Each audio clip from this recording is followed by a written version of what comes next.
आज हम बात करेंगे एक ऐसे आदमी की जो खुलेआम धमकी देता था। एक ऐसा आदमी जो कि मुंबई को देश की राजधानी बनाना चाहता था। एक ऐसे आदमी की जिसके दरबार में विरोधी भी हाजिरी लगाने आते थे। इनका नाम था बाला साहेब ठाकरे। चांदी के सिंहासन पर बैठने के शौकीन बाल ठाकरे खुलेआम धमकी देते थे। ये बात है सन 1990 के आसपास की। कश्मीर में इस्लामी आतंकवाद चरम पर था। कश्मीरी पंडितों को भगाया जा रहा था। अमरनाथ यात्रा चल रही थी। आतंकवादियों ने यात्रा बंद करने की धमकी दे दी और कहा जो भी अमरनाथ यात्रा आएगा वो वापस नहीं जाएगा। तब बाल ठाकरे ने एक बयान दिया कि हज के लिए जाने वाली 99% फ्लाइट्स मुंबई एयरपोर्ट से जाती हैं। देखते हैं यहां से कोई यात्रा मक्का मदीना कैसी जाती है। अगले दिन ही अमरनाथ यात्रा शुरू हो गई। सन 1992 में बाबरी मस्जिद ढहा दी गई तो बाल ठाकरे आपकी अदालत शो में आए हुए थे। जब उनसे कहा गया कि सुना है ये काम शिव सैनिकों ने किया है, तो वे बोले यदि ये काम शिव सैनिकों ने किया है तो ये गर्व की बात है। बाल ठाकरे का बचपन का नाम था बाल केशव ठाकरे, जो वक्त के साथ साथ बाला साहेब ठाकरे बन गया। 1980 के दशक में बाला साहेब ठाकरे ने मुसलमानों के बारे में कहा कि ये कैंसर की तरह फैल रहे हैं और देश को इनसे बचना चाहिए।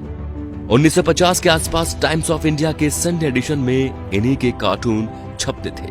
इन्होंने 1960 में ये नौकरी छोड़ दी थी। बाल ठाकरे को हिंदू हृदय सम्राट कहा जाता था। उनका मोदी की तरह बिना देखे भाषण देना लोगों के मन को भा गया। उन्हें सुनने के लिए लाखों की भीड़ एकजुट हो गई थी। बाल ठाकरे जब किसी का विरोध करते थे तो दुश्मनों की तरह, और जब तारीफ करते थे तो ऐसे कि जैसे उनसे बड़ा कोई मित्र नहीं।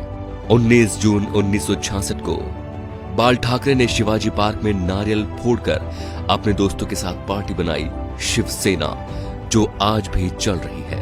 बाल ठाकरे की एक खास बात थी कि वो कभी किसी से मिलने नहीं गए। बड़े बड़े बॉलीवुड एक्टर बियर पीने और उनसे मिलने उनके घर आते थे, जैसे नरेंद्र मोदी, माइकल जैक्सन। बाल ठाकरे के कुछ स्पेशल शौक थे, सिगार, व्हाइट वाइन एक्सेट्रा। ज्यादातर लोग फोटो या इंटरव्यू में उनके हाथ में पाइप या सिगार होती थी। 1999 में बाल ठाकरे पर 6 साल तक वोट डालने और चुनाव लड़ने पर बैन लगा था, लेकिन बाल ठाकरे ने अपने जीवन में कभी चुनाव नहीं लड़ा।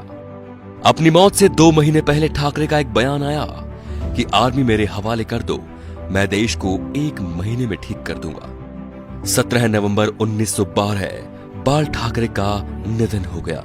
इस दिन मुंबई बंद था। अंतिम यात्रा में 5 लाख लोग शामिल हुए। थोड़ी थोड़ी देर बाद एक आवाज उठती है, बाला साहेब। लाखों लोग चिल्लाते रहे, अमर रहे। बाल ठाकरे ना तो मुख्यमंत्री थे और न सांसद, फिर भी उन्हें मरने के बाद 21 तोपों की सलामी दी गई, जो राष्ट्रपति प्रधानमंत्री को मिलती है। ये रुतबा था बाला साहेब ठाकरे का। तो दोस्तों, ऐसे शेर दिल हिंदू सम्राट के लिए वीडियो को शेयर जरूर कीजिए और उनकी महानता को फैलाइए, ताकि आज जो शिव सैनिक या हिंदू उनके सिद्धांतों को भूल चुके हैं, उनके हिंदुत्व की रक्षा का संकल्प याद दिलाएं। जय श्री राम दोस्तों।